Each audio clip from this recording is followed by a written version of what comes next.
tipsy cat, now don't be slow. Give me 2 hot dogs ready to go. Hot dog, she's my baby. Hot dog, drives me crazy. Hot dog, don't mean maybe you ought to see my baby at a hot dog stand. In the cool of the evening when the sun goes down, all the cats and chicks all gather round.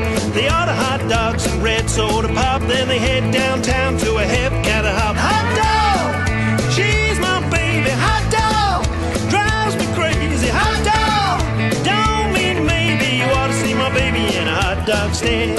Hot dog.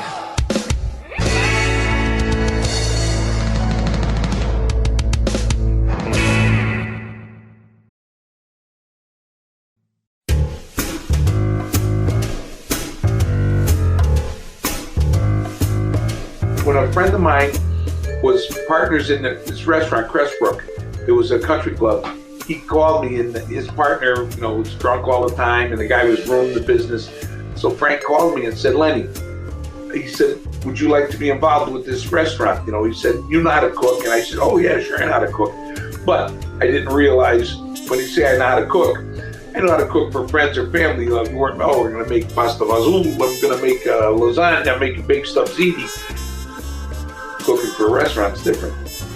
Party of 6, you got a party of 2, you got a party of 4, you got 3 deuces, and you got chicken cordon bleu, you got a rare New York strip, you got shrimp scampi, you got scallops Florentine, and they all got to come together. Well, we take over the restaurant.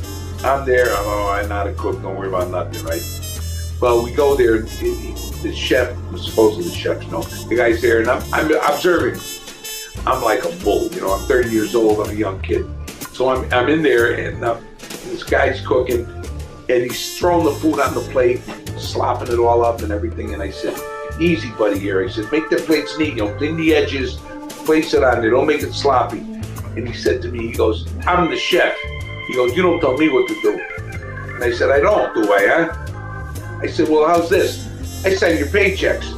And I remember at the end of the line where the stoves were, the broiler, the stove, the flat top, there was a door that went out into the deck that overlooked the pool at the country club. And there was like a drop down to a bunch of bushes and stuff.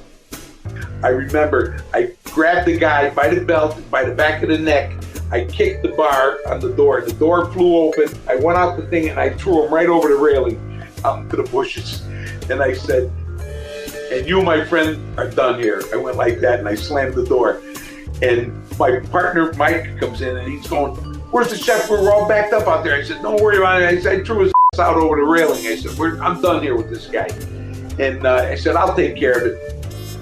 Well, it was like a madhouse. The orders are coming in.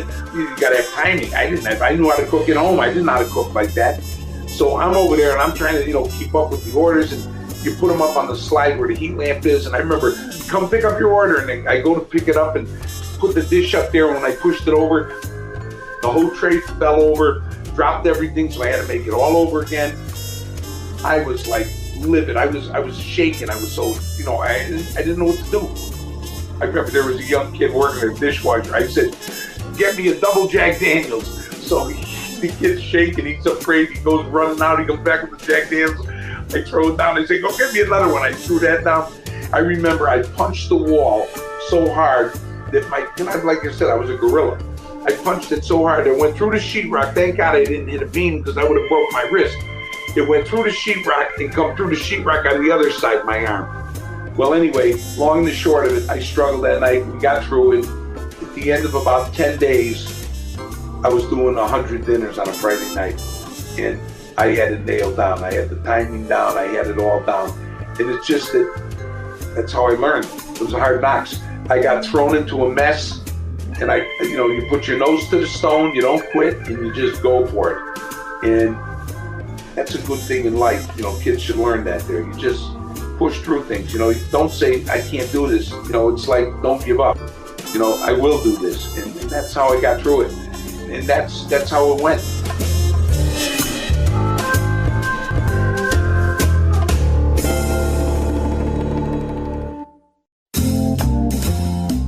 We split the ways, and I went to work at another Italian restaurant. So I was working two jobs. I was working a regular job and worked there in this Italian restaurant.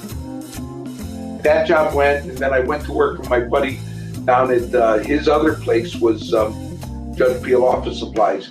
I worked there, like working on the floor and selling some stuff, making calls on people, selling office supplies and things like that. And right after that, we moved to Vermont. I had met my first wife. We got married. We were living down in Connecticut, and it was the first year. I got married in 79 and 80. We decided to move to Vermont. She wanted to go to Vermont, so we came up here, and we used to come up on vacation. I used to stay at the Red Clover Inn or the Tulip Tree Inn, so I got to know the owners, Ron and Feeny Schutz, that owned the Tulip Tree Inn, and Bonnie and Dennis Talagnon, who owned the Red Clover. And we were up here camping on a vacation. We were over at Calvin Coolidge State Park in Plymouth, and we were up in North St. Johnsbury. Guy was going to hire me. He had a manufacturing company. I had a machine background because I worked in a machine shop too. I worked for Pratt Whitney Aircraft, and I worked for Benedict Manufacturing and stuff. So I knew how to run machinery and, in the drafting. So he said to me, I could use a guy like you for, some in the office, some on the floor, working. So he said, but I want you to realize we get 6 months of hard winter up here. There's no movie theater, there's no mall, it's St. Johnsbury. So anyway, I said, okay. So I got the job. She went to the medical center up there, and she was going to get a job there. She was going to get hired. But on our way back, we stopped at the Red Clover in Killington, and I ran into Bonnie Talagnon, and she said, oh, you're from Connecticut, and blah, blah, blah. I said, oh, yeah, we were going to come for dinner tonight. She said, weren't you a chef? And I said, yeah, I did. I worked as a chef for a while, and things changed because Bonnie said her husband was looking for an assistant. I ended up saying, okay. 2 weeks later, we loaded up our truck and I moved up here. Once I got there, Dennis was didn't want to, it seemed like he wasn't sure. So I would wash dishes, I would wash the pots. I come in the afternoon, I do a little bit of prep, peel the carrots, potatoes, and then clean up the dishes. He had a kid, Carl, was working with him, and they put out the food. Well, I remember it was a night, it was real busy. They were getting buried in there, and I'm just standing there. I'd go home at 6 o'clock. So I went behind the line, and they said, well, what can I help you? Where are you at? So I jumped in, I said, tell me the rest, how you make it. So I want to be consistent, because consistency is important. So he told me the way he wanted it. Boom, I'm banging it out, and we're putting the food. We got through all the rush. So he said to me, can you bake? And I said, yeah, give me your recipe and what you want done, and I'll do it, So then he said to me, okay, so start coming in. He's going to put an ad in for somebody else to wash dishes and stuff. I started right in. I was making the bread. We used to make the honey bran bread every day for the restaurant. We made the cheesecake of the day. It was a nice handwritten menu. It was a beautiful place to work. I mean, I loved it. And I worked there for about six and a half years. I worked there until I moved on from there.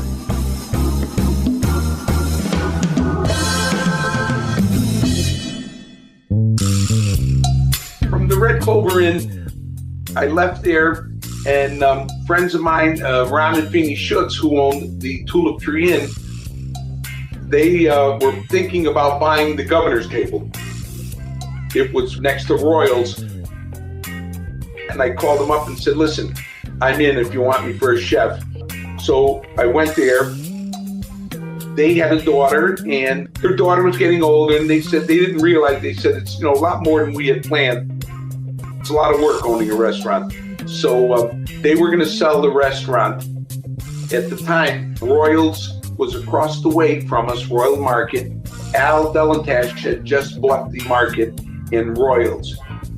Mark Reardon and Barbara Boswick were managing everything, all the operations, the restaurant and the market and so on and so forth. It was a beautiful place, the Royal Market. And I went to work for them, and I was, doing the food downstairs. We had fresh meats and fish, like a deli. We also had the hot food line where every day we had a beef, ham, turkey, roast, a couple of starches. You had a potato, you had a rice. a few vegetables. You'd have broccoli or carrots and different things. So people could come in, you could get a meal. Say you just wanted to buy a nice piece of cod, and you want to buy a side of scalloped potatoes and a side of broccoli and a side of carrots, and you make yourself a salad at the salad bar, your beautiful fresh meat, the pepper steaks or beef bourguignon or something over rice. And we always had soups. You go home and you had supper. So that was nice, you know, and it was a beautiful spot. And they had Ashbells was the restaurant upstairs. It was really a nice operation. Everything was, you know, a lot of good, talented people there working. You know, Mark and Barbara were very sharp. And then Al Delantash was getting out, and you know, he gave me like 2 weeks severance pay, and he said to me, he said, you know, Lenny, you know, we're going to close the place or sell it. So I went to work for Little Naples up on the mountain. It was across on Route 4, across from Churchill's. I called Louis and Louis Giuliano, and I went to work for him, and I stayed there. I think I was there a good 6 years as well.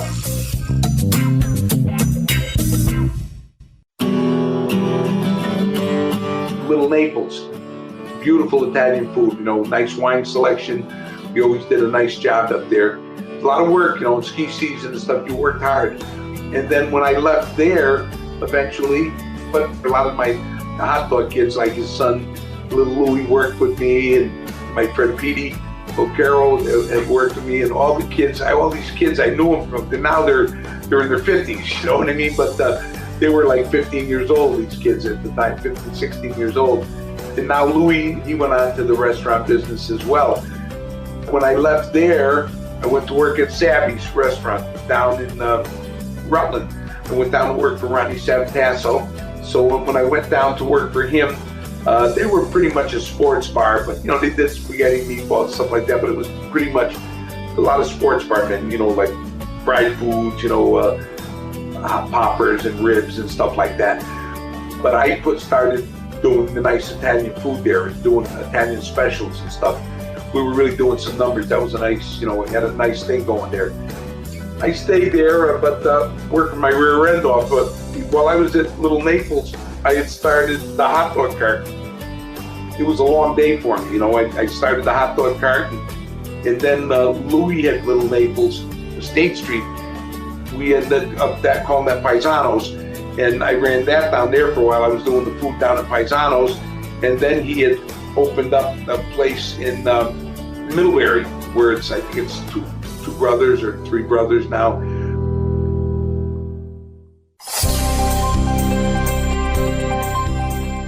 Middlebury. So I was up there cooking, and I'd go back and forth. So I'd run the cart, and then I'd come home, break down the cart, and I'd drive to Middlebury, and I'd be on the little tape recorder. I'd be making the menu up, specials and stuff, talking and you know what I had to do, orders and stuff. On the way up there, I'd get there and open up, put out supper, clean up, then go home and clean up all my stuff from the cart, and then start out the next day again. So finally, a friend of mine said to me, "You want to be the hot dog man, or are you going to be a chef?" I said, "You know, I'd rather be the hot dog man." But after all of that, when I got done with Savvy's and all those places, I had Taylor's Restaurant. I went in partners on that, which didn't turn out the best. It was a lot of work and stuff like that. You know, sometimes we make foolish moves in life, and things just don't work out. Oh, and then I got involved at Vermont Maple Sriracha, and I was also doing my toppings, Big Lenny's sweet with a bite hot relish, and sweet red onion sauce, and Vermont maple mustard, and my apple cider honey mustard. Even now that I'm not doing the hot dogs, I'm still going to be making my sauces. You know, go to some little stores and sell them, and just be a nice for retirement. You know, something to take it easy with and stuff like that.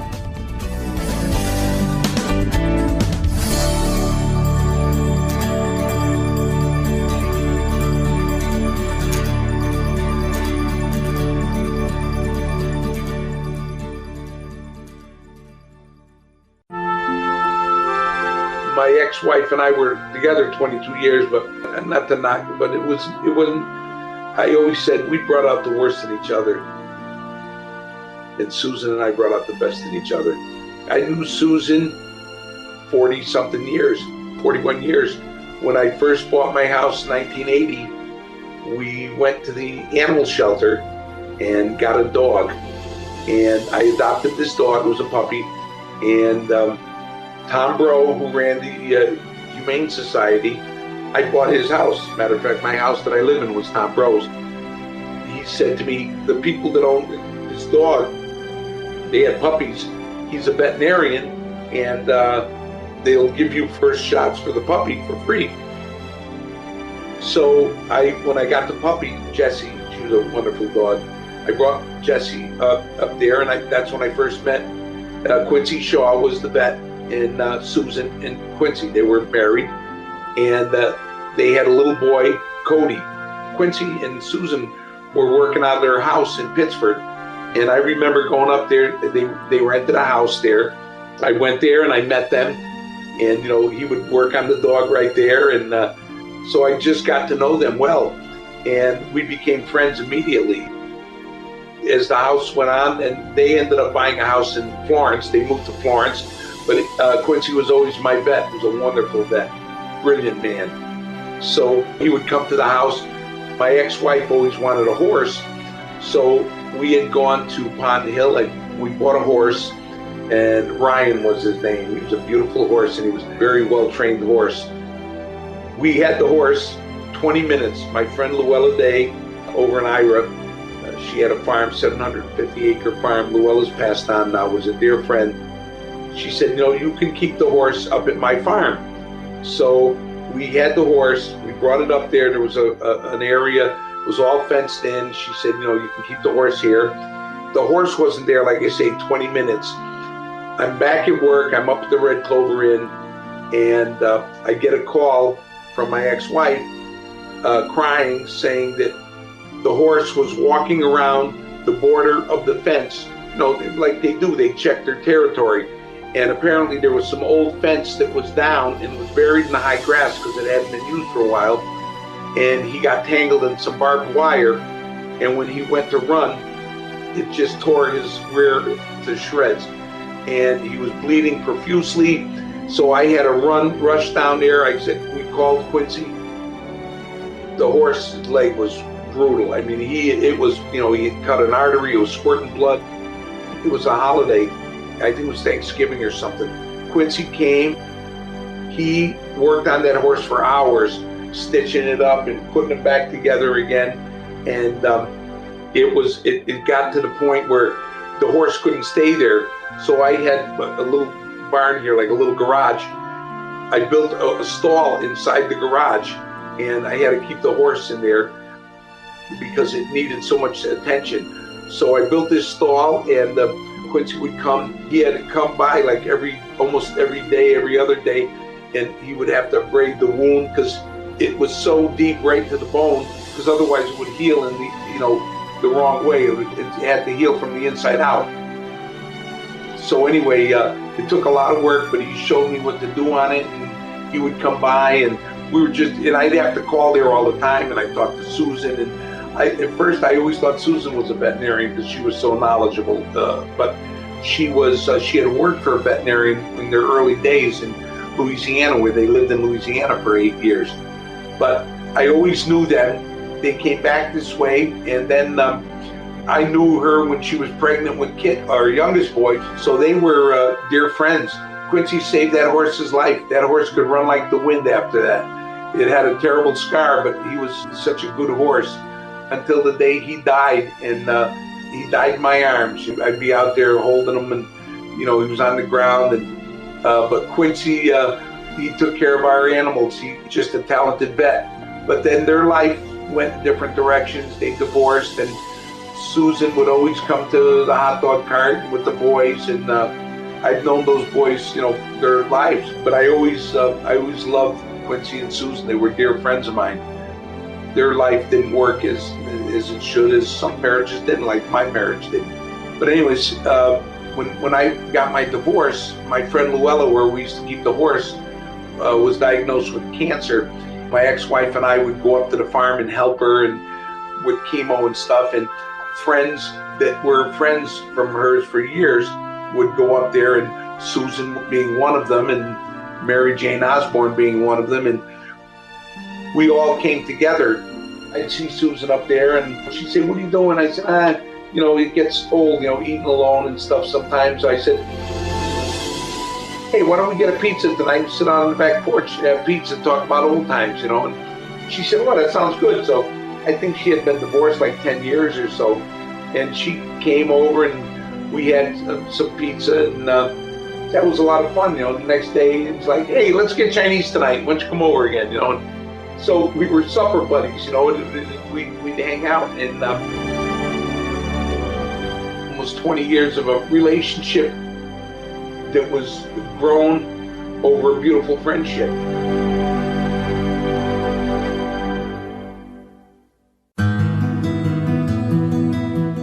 Six months, I think we were just, hanging out together and doing stuff together. And it was like 21 years ago on the 4th of July, and Caramia's was having their picnic, and I used to go help Roger cook the food and do stuff.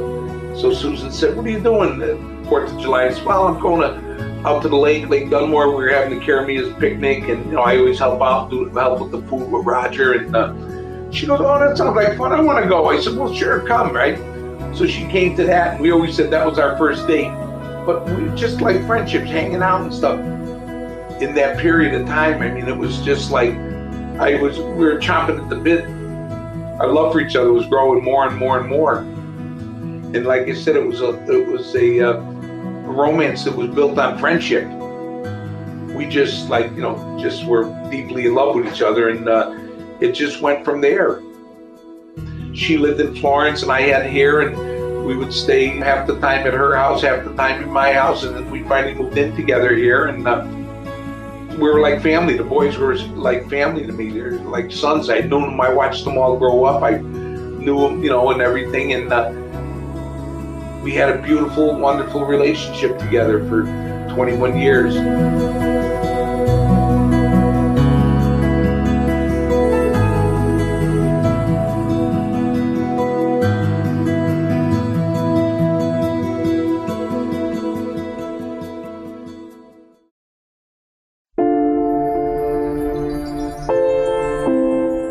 November of 2018, she wasn't feeling good, and Susan researched everything, and she'd say, "Oh, it's my histamine levels are off, and this is off," and I'd say, "But she was coughing. She had a dry cough for like 6 months," and I said, "Honey, please look into that." She said, No. She said, "It's nothing. It's just it's my histamine levels, are off."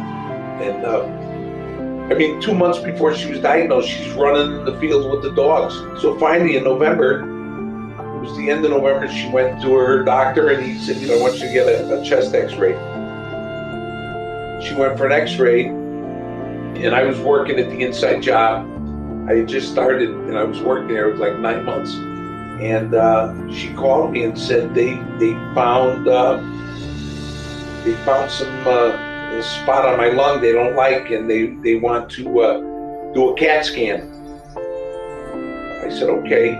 She went the next day, she went for the CAT scan, and it was like on a Saturday. It was about 3 o'clock. She called me and said, "The hospital just called, and she said, I have cancer."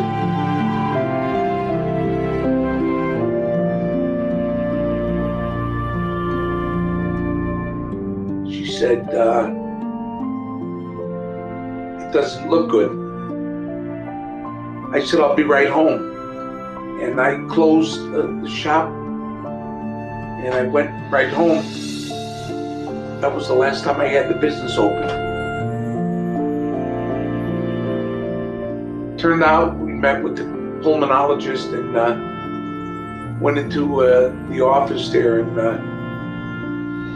I didn't like, when we walked into the room, there was a little round table with a laptop on it and 3 chairs. And my stomach turned because I said, "This doesn't look good." I didn't like the setup. And we're sitting in the room, and a doctor came in and said, "He he sat down and he said, what you have is stage 4 metastatic lung cancer. And he showed us the x-rays, and he said there's darkness around the heart. It's tamponade, which is very, it's rare, but it's fluid buildup around your heart. And he said, you have 2 choices, Dartmouth or Burlington. And she said, I want it here. And he said, we're not set up to do this procedure. He said, what you have is very serious, and it's got to be done, and we need it done stat. He said, you can keep going, but this is going to kill you. He said, you have no choice in the matter. It has to be done. But we said Burlington because Cody was living in Colchester, so we figured Burlington would be good if we needed the kids are close. So he said to me, well, we have to get an ambulance and bring her up to Burlington as soon as possible. And within 20 minutes, there was an ambulance there, and they were loading her in an ambulance. And I remember going out to the garage where the ambulance pulls in, and they load her in. I'm watching her leave, and I'm thinking to myself, this whole world is falling apart. I don't know what's going to happen here. I didn't like the idea of it. She went there and we talked, and that night they drained fluid off there, and she called me, and she sounded so good. She sent me a picture of selfie, and she said, oh honey, she said, it's so good, I'm breathing good. And so I said, oh, thank God, you got there in time and everything. And she was doing well, and it was like a few hours later, she texts me and says, I'm afraid God's closing his eyes on me. And I said, what do you mean? She said, now my lungs are filling with fluid, they're telling me. And it wasn't good, but they were working on her, and finally they said she was there for about 5-6 days. So I remember talking to the cardiologist and stuff, and I said, well, what do I need to do? They said, we're going to send her home. And I said, well, do I need a hospital bed or anything? And they said, no. I said, well, our bed's on the 2nd floor. And she said, well, I think, it'll be fine. She takes her time. She used to sit on the steps and go upstairs one at a time to get upstairs. But she cried so much when she came home. She was just so happy to be home. Little at a time, she was getting better and better, and they, she said, well, then they were going to start the chemo. So we started the chemo. She was having a tough time with that at first a little bit, but she was getting better. Then they came up with there was a couple of experimental drugs that they wanted to try, but one of them, they said could cause blindness, it could cause this and that. And she said, no, I'll stick with the chemo. Well, they decided they were going to change and go to Keytruda. And Keytruda apparently it trains your immune system or something to attack the cancer cells. So your own body fights the cancer cells. But she wasn't doing well with it, so she started reading about it, and she read that in some cases Keytruda will attack all your major organs in certain people. It's rare, but it would happen. And it was attacking her organs. She came back, we had to rush her by ambulance again. She had to they had to put a drain in. And once they drained the fluid from around her lungs, she was doing good. It was Christmas of 2018. She spent in the hospital. This was like a month after she was diagnosed. It was terrible. I mean, it was just terrible. They said that it was, she didn't want to have this other procedure done, but they said, you have to go on thinners. He said, otherwise you're going to be dead. And so they put her on this heparin drip, and the heparin, it was like miraculous, because she was getting blood clots in her legs. When she was rushed to the hospital, her leg was getting hard, and it was twice the size of the other leg, and she had a blood clot from the bottom of her foot up into her abdomen. They said, we're going to try to dissolve this blood clot with heparin. If we can't, we can put this thing, it's called like a filter or something, in case part of the blood clot lets go. And it was just terrible, I mean, what she went through. But, she was tough. She was tough, and she got through it. She was like a tiger. She was pulling out of it. I mean, she started getting better again. We were at Christmas time. I was there, and we spent our Christmas up there. The kids came, and our grandson Nicky was up there, and she was so happy to see everybody. And and you'd never know. 2 days before, or day before that, she was like, I thought she was heading for the last roundup. But she had the heart of a lion. It just kept going, and when she came back after that, then I had to get a hospital bed for her. But she didn't want a hospital bed. She said, I want a regular bed. So upstairs we have a king size bed, but we had a little a double bed on the second floor. So I took that downstairs and I fixed up the living room nice, all flowers for her and everything. And when she came home, she cried because she was so happy to be home, and it was so beautiful. We had it for her. She could watch TV. She had the animals there, our dogs and cats. So she was doing well, and she was, the chemo. She went back to the chemo and stuff. But then the chemo down the line started affecting her. The following year, it was she ended up having a heart attack, and we had to have her flown by helicopter in the middle of the night to Burlington. And that was a couple of months before she passed. And everything was just getting worse and worse. Right till the end, she would tell me, she said, no, honey, I'm dying, that. And I said, no, you're not. You're going to get through this. We'll get through it. She said, I don't want you to worry about you. She said, I want you to find someone that loves you the way I love you, and you love them the way you love me.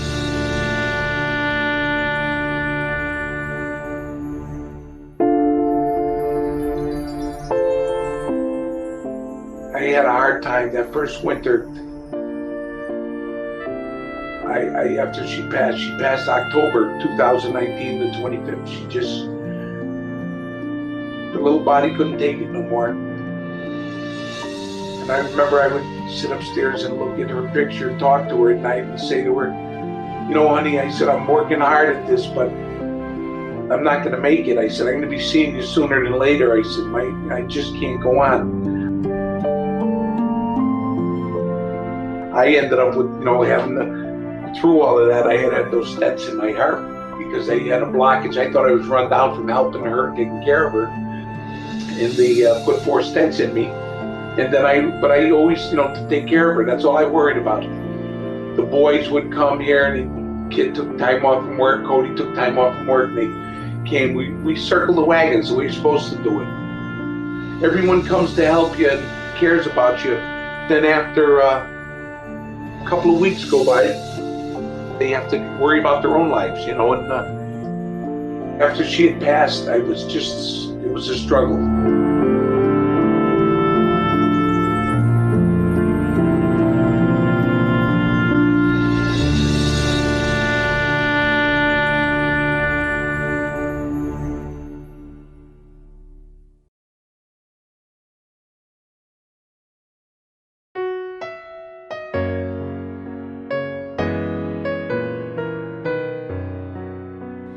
Don't cry for me, don't shed a tear.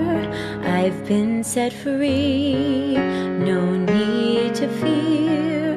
God spoke to me, my time had come.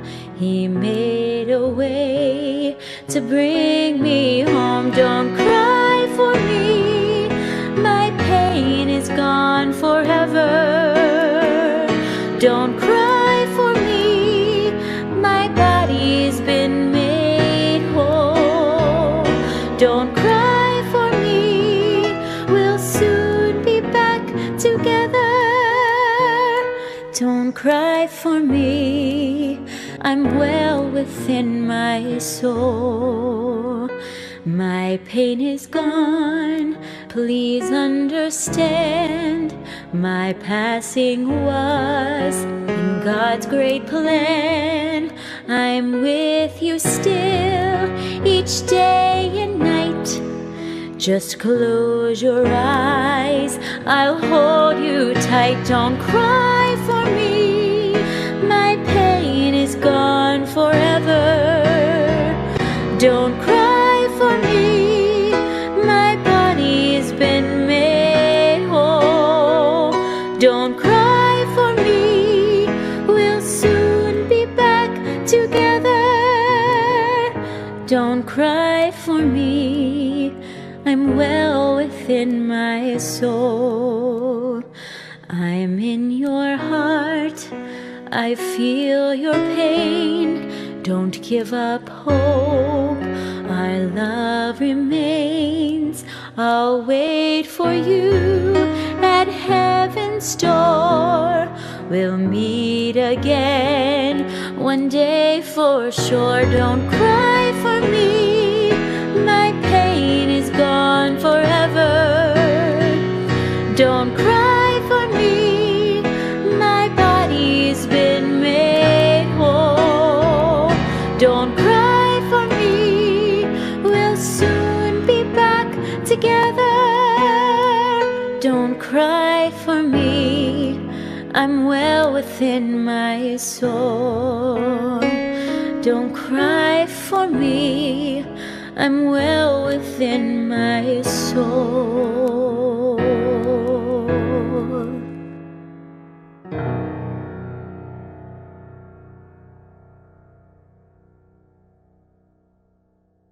In the cool of the evening when the sun goes down, all the cats and chicks all gather round. They order hot dogs and red soda pop, then they head downtown to a hep-cat hop. Hot dog, she's my baby. Hot dog, drives me crazy. Hot dog, don't mean maybe you ought to see my baby in a hot dog stand.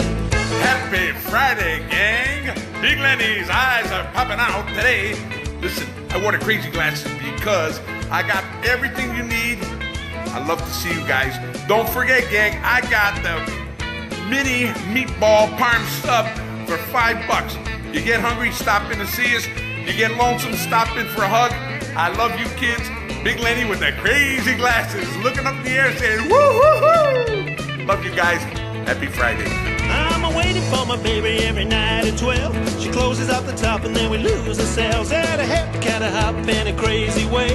We're doing the bob till the break of day. Hot dog, she's my baby. Hot dog, drives me crazy. Hot dog, don't mean maybe you ought to see my baby in a hot dog stand. Hot dog, she's my baby. Hot dog, drives me crazy. Hot dog, don't mean maybe you ought to see my baby in a hot dog stand. Hey gang, happy Sunday down here. Big Lenny, the Hot Dog King, we're broadcasting live from downtown beautiful Rutland, Vermont, 56 Bronx Avenue. Look at the gang we got going on here. Look at there, I got ketchup, I got mustard, I got a hot dog roll, I got Wonder Woman back there. Big Lenny's inside job, look at those happy faces down there. Wave everybody, increase the peace, we love you down here.